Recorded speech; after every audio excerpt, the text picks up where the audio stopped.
Tá aí, gente, o famoso movimento messiânico. Ele é chamado movimento messiânico porque o líder é praticamente um líder religioso, embora não seja religioso de formação. O principal líder de Canudos é Antônio Vicente Mendes Maciel, Antônio Conselheiro, cearense, de Quixeramobim. Por questões pessoais, tá? Ele vai ter um problema aí com a esposa dele, galhada, né? Ele vai ser, podem falar, né? Chifrado, tá? E aí ele entra em dissabores amorosos e ele começa a andar pelo sertão pregando o perdão, a misericórdia. E, gente, a situação de miséria é tão grande que as pessoas começam a seguir. Como é que você segue um cara como esse? Barbado, uma roupa, né, toda preta, uma cruz pintada aqui no peito. As pessoas iam, gente, porque as condições de miséria eram terríveis. Eu tinha fugas. Eu precisava fugir da miséria. E uma das fugas era seguir um líder religioso. A segunda fuga era entrar para um bando de pistoleiros, o jagunço. E vou trabalhar para um coronel para matar a gente. Crime de pistolagem. E o terceiro é o banditismo social. Eu entro para o bando de Lampião, do Curisco, da Dadá, do Jararaca e vou-me embora. As pessoas buscam a alternativa de sair de um estado de miséria. Por isso que muita gente irá acompanhar Antônio Conselheiro. Vai peregrinar por todo o Nordeste até chegar ao norte da Bahia, numa fazenda chamada Vaza Barris, uma fazenda abandonada, que ele vai transformar no chamado Arraial do Belo Monte. Causas disso, gente: miséria crônica da população nordestina, má distribuição de terras, descaso com o trabalhador rural, seca, aumento de impostos, separação entre religião e o Estado decorrente da proclamação da República. Os camponeses seguem Antônio Conselheiro, formando o Arraial de Canudos ou Arraial do Belo Monte, no interior da Bahia. Quantos? Em torno de 25 mil pessoas, alguns falam em 30 mil. Tudo bem, eu acredito que as pessoas possam falar, mas eu boto aí 25 mil pessoas. Gente, para essa data aí, 25 mil pessoas, poucas cidades do Brasil tinham isso. É tanto que, nesse momento, ela só perde para Salvador. Por que todo mundo está indo para lá? Porque as pessoas estão fugindo de um estado de miséria. Quem não gostou nada disso? A aristocracia rural brasileira, os latifundiários. Beleza? Porque estão perdendo o quê? Mão de obra barata. Quem não está gostando nada disso? A igreja. A igreja da época não gostou não. Está pregando a palavra de Deus, ele nem é autoridade religiosa, mas também tem aquela coisa, a igreja está perdendo fiéis. E o terceiro, o Estado. A República mesmo, o Império. A República, alegando que o movimento é um movimento de retorno ao Império Brasileiro. E não era. Por conta disso, esse arraial tem que ser destruído. Tá? Serão 4 expedições militares. A última veio para arrasar. Ela trouxe um canhão de origem alemã, tá? E eles vão bombardear de cima de um morro. Eles vão bombardear a cidade dias e noites. A população, gente, era tão inocente que as crianças à noite subiam o morro, invadiam o acampamento do exército e se agarravam com o canhão, tentando sufocar o canhão, batendo com um pau. Agarrava na boca do canhão, tentando sufocar. O militar brasileiro, ele nem atirava. Ele pegava a arma, que tem no final da arma, eu posso dizer, uma faca, tá? O pessoal que é militar me ajude. Baioneta, tá? E ele pega, vai lá e enfia nas costas da criança. E mata tranquilamente. Todo isso matava muitas, porque elas tentavam eliminar o grande mal para eles. A matadeira. Gente, Canudos é arrasada. Canudos é destruída por completo. Toda vez que um movimento social cresce, ele vai ser reprimido, tá? A comunidade de Canudos forma um estado paralelo à república, abandonando as fazendas, deixando de pagar o dízimo da igreja e os impostos republicanos. Governo republicano, mais coronéis, mais igreja, unem-se contra Canudos. A campanha de difamação contra Canudos atinge os principais jornais da capital, associando Canudos ao retorno da monarquia. Mentira. Era a justificativa, era o álibi para poder destruir Canudos. Após 4 expedições militares, Canudos é massacrada. E aí você tem um desenho feito por um militar, tá? À esquerda de vocês, e aí uma foto feita na época. Vocês estão vendo que lá em cima é morro também? Neste morro tem uma planta chamada favela. É o canudo de pito, que eles cortam para colocar depois numa cumbucazinha de barro para fazer cachimbo, tá? Bota um fumozinho ali e vão fumar. Canudo de pito. Como está em cima do morro, as pessoas chamavam de Morro da Favela. O soldado que está na 4ª expedição, grande parte deles é soldados vindos do Rio de Janeiro. Quando termina a guerra de Canudos e o soldado volta, ele vai se deparar com a outra realidade que ele não tinha visto quando ele saiu do Rio. Porque o Rio de Janeiro estava passando por uma reforma urbana, reforma do prefeito Pereira Passos. Era preciso sanear a cidade do Rio de Janeiro. Era preciso urbanizar a cidade do Rio de Janeiro. E para isso serão derrubados os cortiços, para abrir grandes avenidas. Para onde vai a pessoa que saiu do cortiço, gente? Ela vai ser indenizada? Ela vai receber uma casa? Não. Ela é destinada para a periferia. Mas, gente, não tinha ônibus, não tinha nada. Como é que o cara vai sair da periferia da cidade, caminhar, andar de cavalo, até o centro de Rio de Janeiro para o emprego dele, para o serviço dele? Para os que tinham, tá? A grande maioria era vendedor de rua. Então ficaria muito longe. Qual é a solução? Subir os morros cariocas. Quando o militar volta da guerra de Canudos e vê aquilo ali no Rio de Janeiro, favela, virou favela. Ok? Era de ferro a cabeça, de tal poder infinito, que de bem nos pareça, devia ser de granito. No seu bojo secular, de forças devastadoras, viviam sempre a bailar punhos e metralhadoras. Por isso viveu tranquila dos poderes temerosos, como um louco com fila humilhando poderosos. Mas eis que um dia a barata deu-lhe na telha almoçá-la, e assim foi, sem patarata, roendo até devorá-la. Gente, capa da revista Ilustrada, e tem uma barata comendo uma cabeça de porco. Vamos lá, gente. Pegue uma cabeça de porco. Não olhe para mim, por favor. Que é grande, mas ela é bem maior. Pegue uma cabeça de porco e coloque uma barata em cima. Ela come todinha? Impossível. Não tem como. Ela vai roer. E como essa barata comeu toda a cabeça de porco? E aí eu volto aqui para o poema novamente. Cabeça de porco, gente, era um cortiço no Rio de Janeiro. Que dizem, tá? Nós não temos dados precisos, que poderia ter abrigado em torno de 3.000 pessoas. Isso é loucura, meu. Lembra, cortiço, gente, são pequenos pedacinhos. O cara pega um quarto e divide ele para 10 famílias. Cortinas separando, aquela coisa fedorenta, um banheiro para muita gente. Imagine para 3.000 pessoas.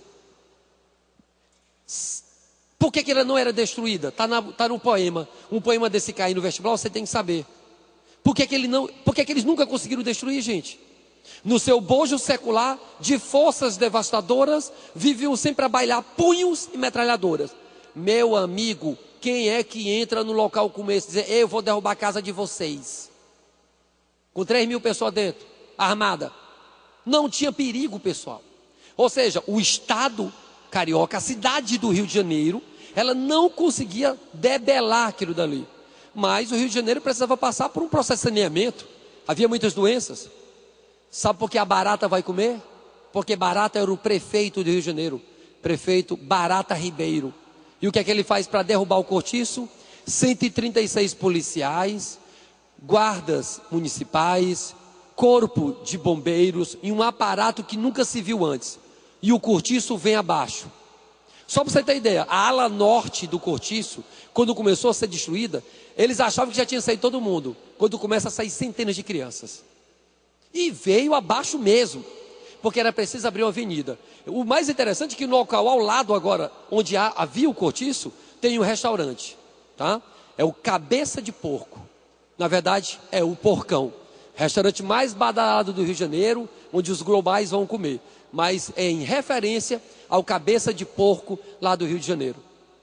Gente, a estrutura criada no Rio de Janeiro e no restante do país é uma estrutura de exclusão social. Derrubar cortiço, abrir avenidas no Rio de Janeiro, sanear a cidade, com o único objetivo, tá? É evitar as doenças. Agora imagine, a tua casa foi destruída, tu não tem lá para morar e tu ainda vai ser vacinado à força. É por isso que a população não suportou e explode no Rio de Janeiro o que nós chamamos revolta da vacina. Projeto de modernização do Rio de Janeiro, o presidente Rodrigues Alves, que vai morrer doente, tá? Com a gripe espanhola. Destruição de cortiços e favelas, ampliação das avenidas, construção de novos prédios inspirantes em Paris. Por que Paris? Porque em Paris, naquele momento, vivia o que nós chamamos de Belle Époque, tá? Ela estava se urbanizando também. O Rio de Janeiro faz essa transformação, Fortaleza também faz, copiando o Rio de Janeiro. São abertas 3 grandes avenidas no centro da cidade. Avenida do Imperador, Avenida Duque de Caxias e Avenida Dom Manuel. Por que a abertura dessas avenidas? Para que o ar pudesse entrar na cidade e circulasse, para levar tudo que fosse doença. Gente, tem que ser feito. Algumas obras têm que ser feitas. O problema foi como foi feito na época, tá? Relegando o direito das pessoas de ter acesso à casa, de serem indenizadas, tá? Diferente de hoje. Hoje a prefeitura, o governo do estado vai fazer uma obra, a pessoa é indenizada. Na época, nada disso, tá? Expulsão de comunidades pobres das regiões centrais, inflação, alta do custo de vida, vacinação obrigatória contra a varíola. E o cara que vai levar isso à frente é o cidadão chamado Oswaldo Cruz, tá? E aí é um projeto dele, tá? Mas que foi muito mal feito. Por quê? Porque a população não foi educada para isso. Olha, quando acontece um projeto hoje, é divulgado na imprensa, né? Jornal, rádio, televisão. Na época não, gente, o cara chegou para vacinar. Derrubava a força a pessoa para vacinar. Então as pessoas, claro que não vão concordar. Então estoura uma guerra no Rio de Janeiro. Bonde é virado, é colocado barricada, tá? São 4 dias de combates violentos, tá? Durante o conflito, um grupo de partidários radicais do Marechal Floriano Peixoto, denominados jacobinos florianistas, tenta tomar o poder, mas não obtém o sucesso. Por que é bom a gente trabalhar com imagens? Porque uma imagem como essa, o Enem se trabalha muito com imagem, tá? Uma imagem como essa mostra exatamente, tá? O acontecido no Rio de Janeiro. Ali um grupo de pessoas, tá? E uma lança passando ali no braço, né, representando a injeção que vai ser dada a vacina. E aqui o Oswaldo Cruz, montado também em cima de uma seringa, e a população jogando tudo que você puder imaginar em cima dele, tá? Os jornais da época satirizavam muito isso, principalmente o Ângelo Agostini. E aí imagens, gente, do Rio de Janeiro, o Oswaldo Cruz, o bonde virado, tá? Mas deixa eu voltar aqui para mostrar aí novamente o que nós chamamos de banditismo social. Então, lá na zona rural, Canudos com Antônio Conselheiro, tá? E aí o banditismo social ou cangaço no Nordeste do Brasil. Bandos armados que percorriam o interior nordestino, sobrevivendo de delitos. Principais bandos, o de Lampião e o de Curisco. Causas, gente, veja se as causas não são iguais às outras. Olha aí, ó. Miséria crônica da população nordestina, seca, má distribuição de terra, descaso do Estado e dos coronéis para com os mais pobres e violência. Foi colocado aí embaixo, gente, mito de Robin Hood. Porque muita gente afirmava que o Lampião, tal, roubava dos ricos e dava para os pobres. Não era bem assim não, tá? Ele roubava para ele, para o bando dele. Vez por outra, é que ele tirava parte do que recebeu e também entregava ao pessoal mais pobre, mais miserável. Mas dizer que tirava dos ricos para entregar para os miseráveis, aí já é romantizar demais a história, ok? E aí a região de atuação do cangaço, Você pode ver que pega aí, ó, Ceará, Rio Grande do Norte, Paraíba, Pernambuco, tá? Bahia, Sergipe. Então foi uma área enorme de atuação, ok? Outra revolta urbana no Rio de Janeiro. Os marinheiros, a Marinha do Brasil é a arma mais tradicional, tá? Só que grande parte dos marinheiros eram negra. Porque o negro que saiu ali da miséria, né, recém saído da escravidão, via na marinha uma possibilidade de ter uma situação melhor para ele, é lógico. E aí o cara vai e entra para a marinha. O problema é que a punição dada a eles, não só a eles como a todos, era a chibata, era o chicote. Quem já foi militar aqui sabe o que é que eu estou falando. Quando você comete um erro, uma bobagem lá no quartel, você pega SSD. Sexta, sábado e domingo detido no quartel. Não é? SSD. Se fizer uma coisa mais grave, você pode pegar até uma detenção. Aí, meu amigo, você era levado para a parte de cima lá do navio, né, para o convés, e o couro descia em cima de você. Kleber, a revolta da chibata é uma revolta contra a chibata? Não. Gente, a chibata é o álibi. Não é só por conta do chicote. Se você olhar, gente, vai aí, ó, causas, maus tratos, é o chicote. Os baixos soldos, portanto, salários. A péssima alimentação e castigos corporais, como a chibata, por exemplo, dentro da marinha. Gente, não se esqueçam que essa marinha é do Rio de Janeiro. Eu pergunto, esse negro que está na marinha, não é o mesmo que está subindo o morro, não? Depois, quando estiver fora da escala de serviço? Então, gente, some tudo isso. Exclusão social, miséria, descaso para com a população. Então, estoura no Rio de Janeiro mais uma revolta.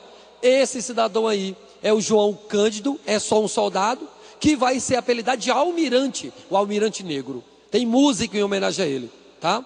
Do João Bosco. Então esse cidadão, ele simplesmente está ali, um dos colegas vai ser chicoteado, são 250 chibatadas que ele vai levar, e ele espera o momento certo e consegue fazer um motim. Toma, prende os oficiais, conduz os navios pela Baía da Guanabara e aponta os canhões para a sede do governo. E manda o recado, ou acaba isso, ou nós bombardeamos. O governo, lógico, não vai querer levar tiro na cara, concorda, beleza?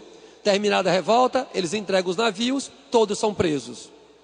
O João Cândido vai ser colocado no manicômio judiciário, tá? Recentemente, em 1998, tá?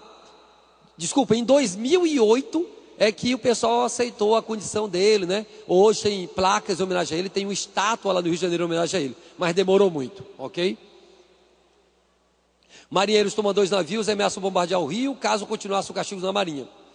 O governo promete atender as reivindicações e solicita que marinheiros se entregassem. Envolvidos foram presos e mortos. João Cândido sobrevive, mas é expulso da marinha. Castigos corporais da marinha são abolidos. Ou seja, o principal eles conseguiram, né? Não terá mais castigos corporais. Eu tenho exclusão social, guerra de Canudos, guerra do contestado, favela, revolta da vacina e um monte de gente excluído da sociedade. E para piorar, o voto ainda é aberto. Um grupo de tenentes do exército diz o seguinte: vou acabar com esse negócio. É preciso moralizar esse país.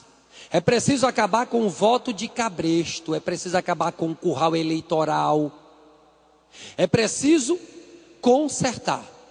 Então, a jovem oficialidade do exército, tenentes e capitães, o que é que eles resolvem fazer? Tomar o poder. O problema é que eles não conseguiram adesão. Não tinha adesão. O forte de Copacabana tinha em torno de 300 militares. Eduardo Campos, ele tenta sublevar a tropa, tenta convencer a tropa e acaba não convencendo. Ele sai do forte de Copacabana, anda pela Avenida Nossa Senhora de Copacabana, no Rio de Janeiro, em direção ao Palácio do Governo, para tomar o poder. Quantos? 17 militares.